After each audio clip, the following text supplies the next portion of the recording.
बिस्मिल्लाहिर्रहमानिर्रहीम। आज मैं आपको एक ऐसी लड़की की कहानी सुनाऊंगी जिसे अल्लाह ताला ने खूबसूरती, दौलत, इज़्ज़त, शोहरत हर चीज़ से नवाजा। और शौहर के मामले में भी जैसा उसका आइडियल था वैसे ही उसको शौहर भी मिला। ज़िंदगी बहुत खुशियों के साथ गुजर रही थी और लोगों की नज़रों में ये दो जोड़ा एक आइडियल जोड़ा था।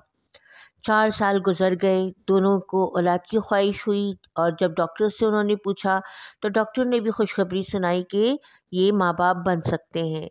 लेकिन एक दिन ऐसा हुआ कि इसके शौहर ने उससे तलाक़नामा पकड़ा दिया और ख़ुद हमेशा के लिए इससे कहीं दूर चला गया।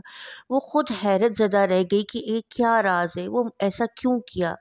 तो चलिए हम शाइस्ता की कहानी ख़ुद उसी की ज़बानी सुनते हैं। मेरा नाम शाइस्ता है। मैं एक टीचर हूँ। मैं अपनी तालिबात के सामने ख़ुद को बेहतरीन रोल मॉडल के तौर पर हमेशा पेश करती थी।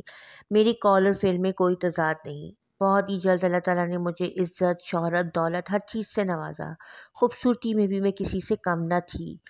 जब मैंने पहली मर्तबा साली को देखा तो मेरे दिल ने कहा कि यही वो शख्स है मुझे जिसकी तलाश है। मुझे ख्वाबों में जिस शहज़ादी की तस्वीर नज़र आती थी, साले में मुझे वही चेहरा नज़र आया। उन्होंने रिश्ता भेजा, फ़ौरन मैंने देर न की और फ़ौरन शादी कर ली। औरत अपने शौहर से मोहब्बत इसलिए करती है ताकि इसकी ज़िंदगी खुशगवार हो जाए। अपनी बीवी से मोहब्बत करता है तो वो ख़ुद को दुनिया में ताकतवर तरीन समझता है। मेरी ज़िंदगी मोहब्बत भरे नग़मे की मानिंद हो गई थी। मेरी ज़िंदगी के खूबसूरत तरीन लम्हात वो थे जब हम दोनों ने ईशा के बाद टीवी के सामने इकट्ठे बैठकर गुजारे थे। रख रखाव रहते मगर हम अपने घर में कुछ और ही चीज़ बन जाते थे। हम बच्चों की तरह खेलते और हंसी मजाक करते। दिन ब दिन मोहब्बत की चाशनी बढ़ती जा रही थी। हमारी खुशियों के दिन बड़ी जल्दी गुजर गए। 4 साल हो गए थे। मैं उम्मीद से नहीं हुई थी। हमने अपने सोने घर को महसूस ही नहीं किया। घर में हम ज़्यादा दिनों तक मुसलसल रहते ही नहीं थे। हनीमून के लंबे ट्रिप से फारिग हुए तो आए दिन किसी न किसी जगह आना जाना लगा रहता था। दुनिया के मुख्तलिफ तफरीही मकामात घूम चुके थे। मेरे ससुराल वालों की तरफ से सवालात उठने लगे और ये सवालात अक्सर औरत से किए जाते हैं। मुझे ये सवालात जहर के कोड़े लगते थे जिसे मैं पीना नहीं चाहती थी। साले भी हमारी बे औलादी के बारे में फ़िक्रमंद था, लेकिन इसके सवालात बड़े धीमे लहजे में होते थे क्योंकि वो औलाद से ज़्यादा मुझसे मोहब्बत करता था। चंद माह बाद एक दिन जब साले घर आया तो खिलाफ मामूल चुपचाप था। उस दिन के बाद मुझे ऐसा लगा जैसे इसके दिल की कली मुरझा गई हो। वो घर से बाहर ज़्यादा रहने लगे। मैं इनसे बार बार पूछती कि आखिर उन्हें किस बात का गम है, क्या उन्हें अपनी नौकरी में कोई प्रॉब्लम पेश आ रही है? तो वो हर सवाल का जवाब नफ़ी में देते थे। साले के गम में मैं भी घुलने लगी। साले मेरे लिए सब कुछ थे। वो मेरे शौहर, महबूब, बल्कि मताए हयात थे। वो मुझे अपने गम में क्यों शरीक नहीं कर रहे थे? अचानक वो क्यों बदल गए? क्या इनकी ज़िंदगी में कोई और आ गया था या मेरी सोहबत से उकता गए थे? कभी कभी मेरे दिल में यह ख्याल आता कि शायद मेरी बे औलादी ने उनको मुझसे दूर कर दिया है, क्योंकि घर वालों के मुसलसल तकाज़ों ने उन्हें भी सोने घर का एहसास दिला दिया होगा। लेकिन साले ने मेरे किसी सवाल का कोई जवाब ना दिया। मैं अपने अज़ाब कई माह तक तन्हाई झेलती रही। कई बार उनके सामने रोने लगती कि वो अचानक क्यों बदल गए हैं। मैंने उन्हें ये भी बताया कि मैंने कई लेडी डॉक्टरों से मेडिकल चेकअप करवाया है। मैं एक लेडी डॉक्टर की दवाई भी खा रही हूँ। उस डॉक्टर ने मुझे खुशखबरी सुनाई है कि मैं माँ बन सकती हूँ। बस आज नहीं तो कल इंशाल्लाह हमारे घर में बच्चों की किलकारियाँ सुनाई देंगी। साले ने जब ये मेरी बात सुनी तो खोई खोई नज़रों से मुझे देखने लगे।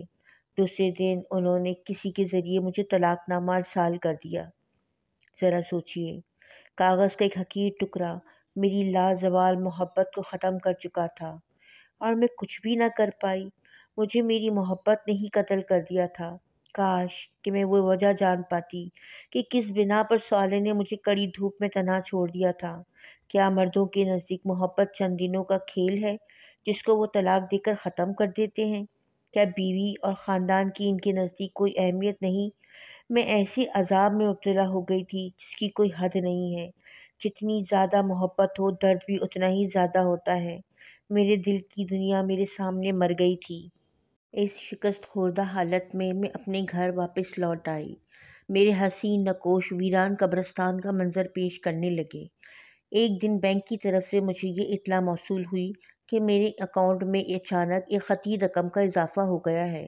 میں فوراً بینک پہنچی تو یہ انکشاف ہوا کہ صالح نے میرے اکاؤنٹ میں بہت بڑی رقم جمع کروا دی ہے۔ اس کے بعد وہ اپنا گھر اور ملک دونوں چھوڑ کر غائب ہو گئے۔ وہ کہاں گئے تھے، انہوں نے طلاق کیوں دی تھی، یہ المناک راز ابھی تک پردوں میں چھپا ہوا تھا۔ انہوں نے میری محبت کی توہین کرنے کے بعد جو دولت دی تھی وہ میرے کسی کام کی نہیں تھی۔ مجھ پر لازم تھا کہ میں اس حاتم تائی کی دی ہوئی دولت کو واپس بھیج دوں۔ میں نے اپنے بھائی کو بھیجا کہ جاؤ صالح کے گھر والوں سے پوچھو کہ اچانک ایک محبت کرنے والا شخص کیوں بدل گیا۔ میرا یہ حق ہے کہ میں اپنی غلطی کے بارے میں پوچھوں، لیکن میرے سسر کو بھی کچھ معلوم نہ تھا۔ وہ تو خود اپنے بیٹے کے غائب ہونے پر پریشان تھے۔ چند سالوں کے بعد میرے والد صاحب کا بھی انتقال ہو گیا اور میں بھری دنیا میں تنہا ہو گئی۔ میں ڈرتی تھی کہ میں جس سے بھی محبت کروں گی وہ بھی اچانک مجھے چھوڑ کر چلے جائے گا۔ میرے رشتہ داروں نے مجھے مطمئن کیا۔ انور کا رشتہ آیا۔ وہ انتہائی کریمانہ اخلاق رکھنے والے ہمدرد شخص تھے۔ وہ بھی تنہا تھے۔ رشتہ داروں نے سمجھا دیا کہ وہ میرے دکھ درد کو سمجھیں گے۔ شادی کے بعد انور واقعی حقیقی معنوں میں پاکیزہ کردار کے حامل انسان نکلے۔ یکے بعد دیگرے میری گود میں دو پھول کھل گئے۔ دونوں بچے میری آنکھوں کی ٹھنڈک تھے۔ انور کے ساتھ میری زندگی پرسکون گزر رہی تھی، لیکن صالح سے میری محبت تلاطم خیز موجوں کی مانند تھی۔ اسی پرجوش محبت نے مجھے مار ڈالا تھا۔ ایک دن میرے پرانے جاننے والے میاں بیوی سے سرِ راہ ملاقات ہو گئی۔ باتوں باتوں میں صالح کا ذکر چھڑ گیا۔ انہوں نے پوچھا، کیا تمہیں معلوم ہے کہ صالح نے طلاق کیوں دی اور پھر کہاں غائب ہو گئے؟ میں نے کہا، نہیں، میں اسی المناک راز سے پردہ اٹھنے کی منتظر ہوں۔ انہوں نے میری جستجو سے متاثر ہو کر بتایا کہ صالح ہمارے گہرے دوست تھے۔ ایک دن ہم دونوں نے اپنے جاننے والی ڈاکٹر سے دریافت کیا کہ صالح کی شادی کو کئی سال ہو گئے ہیں، یہ ابھی تک باپ نہیں بنا ہے۔ ڈاکٹر صاحب نے جھٹ سے صالح کے خون کے نمونے لیے اور مذاق کرتے ہوئے کہا، ابھی دودھ کا دودھ اور پانی کا پانی ہو جائے گا۔ شام کو رپورٹ ملی کہ صالح کبھی باپ نہیں بن سکتا۔ ہمارا مذاق صالح کی ہنستی مسکراتی زندگی کو برباد کر گیا۔ اس دن صالح چپ چاپ گھر چلا گیا۔ اگلے دن اس نے کئی مشہور و معروف لیبارٹریز سے اپنا میڈیکل چیک اپ کروایا۔ سب نے ایک ہی رپورٹ دی کہ دراصل صالح کسی بھی عورت سے شادی کر لے وہ باپ نہیں بن سکتا۔ اب مجھے معلوم ہوا کہ صالح نے طلاق نہیں قربانی دی تھی کہ میں کسی دوسرے آدمی سے شادی اور ماں بننے کی نعمت سے محروم نہ ہو جاؤں۔ اب مجھے اس المناک راز نے تڑپا دیا تھا۔ صالح کیا سمجھتے تھے کہ میری محبت صرف بچوں کی خاطر ہے؟ کیا صالح کی جسمانی خامی میری محبت کو مٹا سکتی تھی؟ نہیں، کبھی نہیں۔ وہ اپنا غم مجھے بتاتے تو صحیح، مجھے اپنا شریک حیات بنایا تھا تو شریک غم بھی بناتے۔ وہ مجھے اختیار دیتے کہ شوہر چاہیے یا اولاد، تو میں یقیناً اپنی جان بھی ان پر قربان کر دیتی۔ کاش اس راز سے پردہ ہی نہ اٹھتا تو بہتر تھا۔ میں اپنی بقیہ زندگی بھی صالح سے نفرت کرتے گزار دیتی، لیکن اب میری محبت مزید بھڑک اٹھی تھی۔